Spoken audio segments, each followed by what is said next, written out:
오늘의 킹덤 주제는 한 표를 소중히 선거제도 개혁입니다. 올해는 4.7 재보궐선거로 내년에는 대선과 지방선거로 선거에 대한 관심이 뜨거울 수밖에 없습니다. 그래서입니다. 선거제도 개혁 왜 필요한가요? 헬조선 담론이 많을 때 젊은 층이 이민 가고 싶은 나라를 이렇게 꼽아보면 대개 이제 북유럽이나 서유럽에 있는 복지국가거든요. 네. 그럼 거기에 있는 공통점이 여기는 복지국가다. 아니면 1, 2차 대전 당시에 제국주의였기 때문에 식민지가 있다. 이런 것만 있는 게 아니라 선거제도가 굉장히 비례성이 높다. 1번. 두 번째는 노동조합 조직률이 높다. 이 두 가지가 공통 지표거든요. 네. 결국 을이라고 불리우는 자들의 권리와 목소리가 충분히 반영될 수 있는 제도가 제대로 설계돼 있냐 안 돼 있냐. 그에 따라서 우리 사회가 좀 더 건강하게 바뀔 수 있냐 없냐. 이런 어떤 시금석이 되는 게 선거제도가 어떻게 고안돼 있냐 문제인 것 같습니다. 국민의 목소리가 잘 담기는 것, 그게 바로 선거제도겠죠. 자, 선거할 때 정치권에서 제일 먼저 떠오르게 나오는 후보 단일화입니다. 앞서 인물킹에서도 서울시장 보궐선거에 도전하는 안철수 국민의당 대표와 오세훈, 나경원 전 의원의 단일화 문제 거론했는데요. 쉽지 않아 보이죠. 대선 후보들의 단일화 시도 역사 정말 험난하죠. 네, 보통 이제 같은 집단 안에서 두 후보 이상이 나올 때 단일화 얘기를 계속 합니다. 보수 진영 내에서 두 후보 이상이 나왔을 경우, 진보 진영 내에서 두 후보 이상이 나왔을 경우 단일화를 논의를 하는데 그만큼 이 단일화에 대한 이야기도 오래됐습니다. 가장 먼저 단일화 이 실패에 대해서 아팠던 역사적 경험이라고 볼 수 있는 것이 제13대 대선입니다. 1987년인데요. 당시 제야의 민주 세력의 두 거목이라고 할 수가 있습니다. 김대중 전 대통령과 김영삼 전 대통령의 단일화가 실패가 되면서 노태우 전 대통령이 탄생을 했었는데요. 그 당시 민주 진영에서는 또 한 번 군사 정권에게 넘겨줬다, 정권을. 이렇게 하면서 뼈아파하고 있습니다. 지금 이 부분 역시나 계속해서 뼈아파하고 있고요. 16대 대선입니다. 2002년 노무현 전 대통령과 정몽준 전 의원인데요. 사실은 단일화, 원샷 단일화가 성사가 돼서 지지를 하기로 했습니다. 정몽준 후보가. 그런데 이 대선 직전 정몽준 후보가 노무현 후보 지지 철회한다라는 발표를 해버리면서 노무현 후보가 당시 낙선하는 것이냐 아니냐 라는 이야기가 떠돌았는데 이게 오히려 지지층의 결집을 일으키면서 대역전극에 성공했다고 볼 수가 있고요. 18대 대선입니다. 2012년인데요. 당시 무소속이었던 안철수 후보, 물론 이제 정당을 만들긴 했었습니다만 사실상 혼자 있었던 세력이고요. 문재인 민주통합당의 대선 후보, 단일화를 논의했었는데 사실상 제대로 되지 않았습니다. 그러면서 이 투표용지에 대해서도 제대로 인식이 되지 않았고 결국 안철수 후보는 마이크 없이만 지지 유세라는 굉장히 신기한 선거 유세를 해나갈 수밖에 없었습니다. 네. 선거 때마다 나오는 정치권의 후보 단일화 문제를 해결하기 위해서도 바로 결선 투표제 얘기가 나옵니다.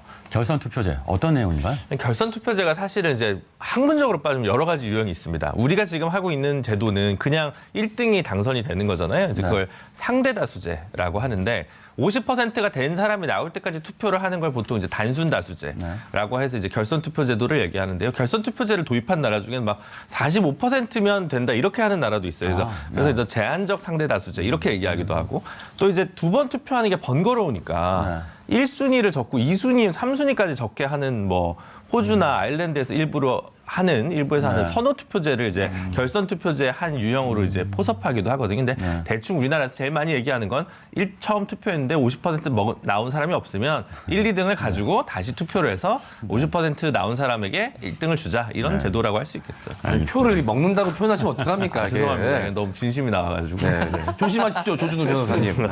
김준우 변호사시죠? 예. 감사합니다, 홍장원님. 네, 정치인들 중에서 이 결선 투표제를 주장한 사람들이 많이 있습니다. 여기서 잠깐 눈치만 있어도 풀 수 있는 킹덤 퀴즈 나갑니다. 다음 중 이 결선 투표제를 주장하지 않은 정치인은 누굴까요? 자, 보기 보시죠. 1번 문재인 대통령, 2번 안철수 국민의당 대표, 3번 나경원 전 미래통합당 의원. 자, 킹슈맨 요원 중 유일하게 선거 후보자로 나갔던 추억을 갖고 있는 오창석 의원이 도전하도록 하겠습니다. 네, 이 문제도 사실은 사전 정보가 없어도 풀 수는 있습니다. 네. 왜냐하면 결선 투표제라는 것 자체가 네. 대선 후보 공약이 될 수밖에 없어요. 총선을 앞두고 국민 여러분 저희 결선 투표제를 도입하겠습니다. 라고 하는 먹히지 않아요. 네. 서울시장 공약이 될 수도 없고요. 네. 부산시장 공약이 될 수 없습니다. 네. 그렇기 때문에 대통령 후보로서 나선 사람들은 한 번쯤 얘기할 수 있는데 네. 공교롭게도 1번 후보와 2번 후보는 대선 후보로 나선 적이 있고요. 네. 3번 나경원 전 의원은 대선 후보로 나선 적이 없습니다. 네. 그렇기 때문에 정답은 3번. 네. 맞습니다. 정답은 3번 나경원 전 미래통합당 의원입니다. 문재인 대통령도 이 대선 후보 시절 결선 투표제를 주장했었고요. 그때 당시 어떤 내용이었는지는 오창석 의원이 좀 자세하게 설명을 좀 해주시죠. 네, 2012년 그리고 2016년 모두 다 언급을 했는데요. 먼저 2012년입니다. 대선에서 결선 투표제를 도입해서 결선에 나갈 후보를 국민들이 직접 선택할 수 있도록 하겠다라고 이야기를 남겼고요. 그리고 2016년입니다. 지난 대선 때 야권 단일 후보 단일화를 위해 많은 노력을 기울였지만 결과가 좋지 않았다. 결선 투표제를 하면 무리하게 단일화할 필요가 없다라고 두 차례 다 얘기를 한 적이 있습니다. 네, 그동안 주요 선거 때마다 결선 투표제 얘기가 나왔습니다. 실제로 대권 잠룡들이 이런 부분에 관심이 많았는데요. 어떤 반응들이 나왔습니까? 네, 일단 이 부분에 대해서 각 인물별로 좀 살펴볼 필요가 있을 텐데요. 먼저 이재명 경기도지사입니다. 정치개혁 필요하다는데 동의한다. 정당끼리 논의에 따를 것이다. 라고 이야기를 했고요. 안철수 국민의당 대표는 헌재의 탄핵 심판 전에 정치권이 반드시 법제화해야 한다. 라고 이야기를 남겼습니다. 이건 2017년 대선 직전이었죠. 유승민 전 의원입니다. 원론적으로 도입에 찬성하지만 개헌 사안이 되는지 이 여부 논란부터 해결을 해야 된다라는 원론적인 입장이고요. 오세훈 전 서울시장 같은 경우는 국민 다수의 지지를 받는 정권을 탄생시키기 위해서는 검토해볼 만하다.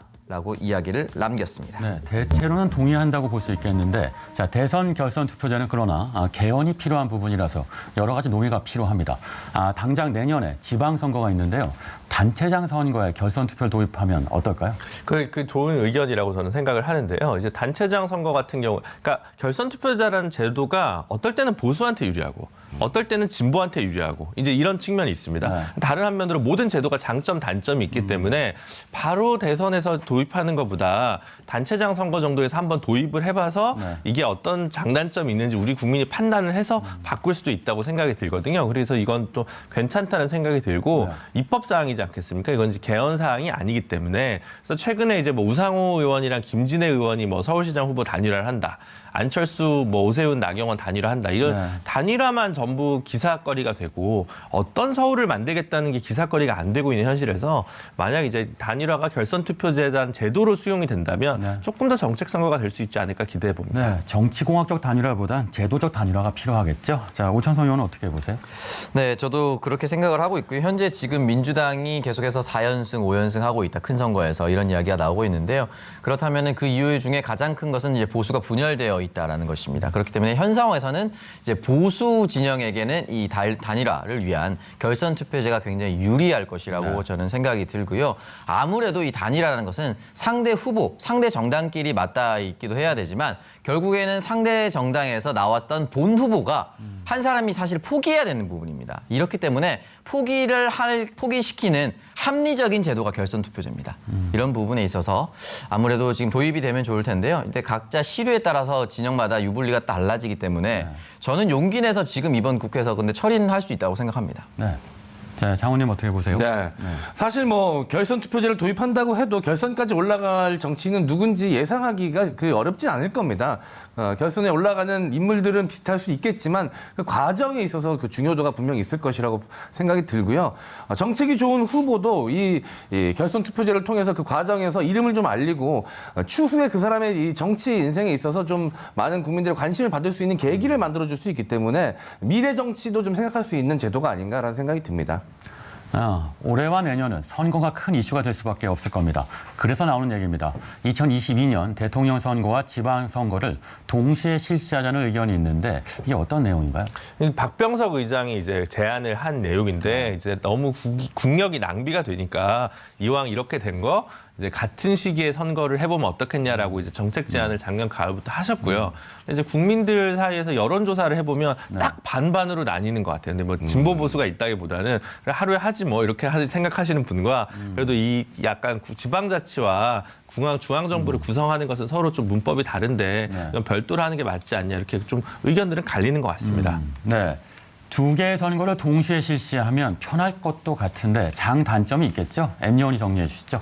네, 대선과 지방선거를 동시에 실시하면 어떤 일들이 벌어지게 될까요? 제가 장점과 단점으로 나눠서 비교를 한번 해봤습니다. 먼저 장점에 대해서 설명을 드리도록 하겠습니다. 이 사회적 갈등 비용 축소 효과가 있습니다.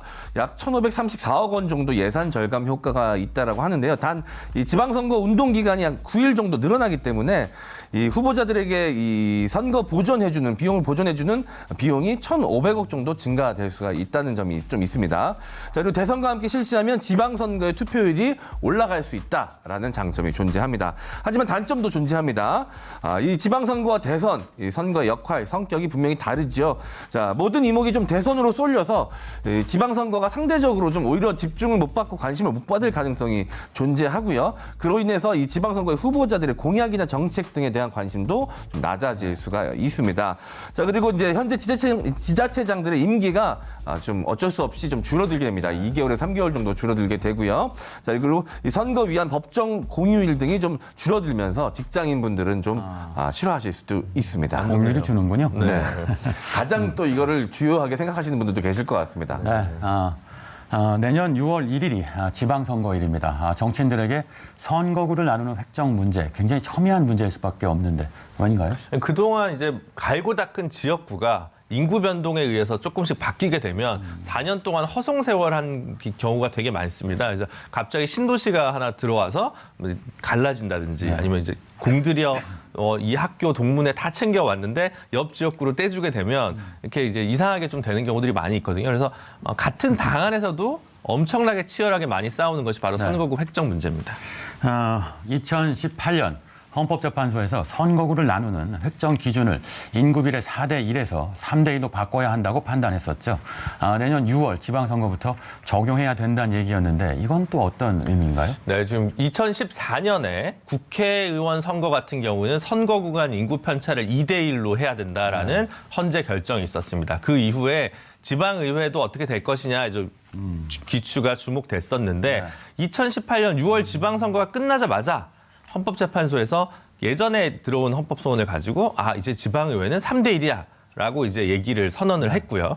그리고 나서 2019년 초에 다시 이제 2021년 12월 31일까지는 법을 바꿔라 헌법 불합치 판결을 내리면서 다시 한번 판결했습니다. 그 사건에서 이제 변호사가 저였다는 게 이제 짤막한 광고라고 할 수 있습니다. 네. 그래서 이제 올해는 어쨌든 저쨌든 지방의회 선거와 관련된 주요한 논의가 국회에서 하반기에 다시 있을 수밖에 없다. 그걸 좀 강조해 드리고 싶습니다. 알겠습니다. 네, 좀 이해가 되기도 하지만 이 숫자가 나오니까 살짝 헷갈리기도 하는데요. 제가 이 경기도민입니다.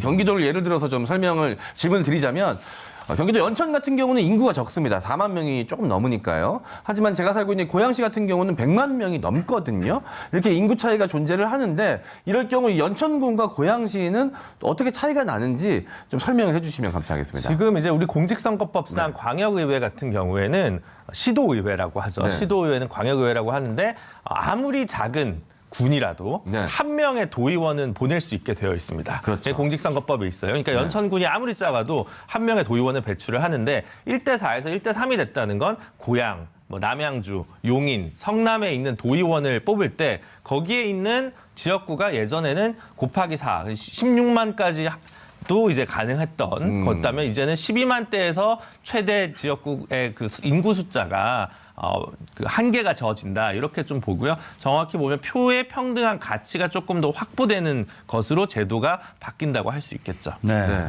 유권자로서 한 표의 소중함을 행사하기 위해 앞으로 선거에서 어떤 점들을 더 보완하고 필요할까요? 이제 광역의회 같은 경우는 지금 사실 민주당 지지자분들은 좀 싫어하시는 얘기일 수도 있는데 표의 왜곡 현상이 굉장히 심합니다.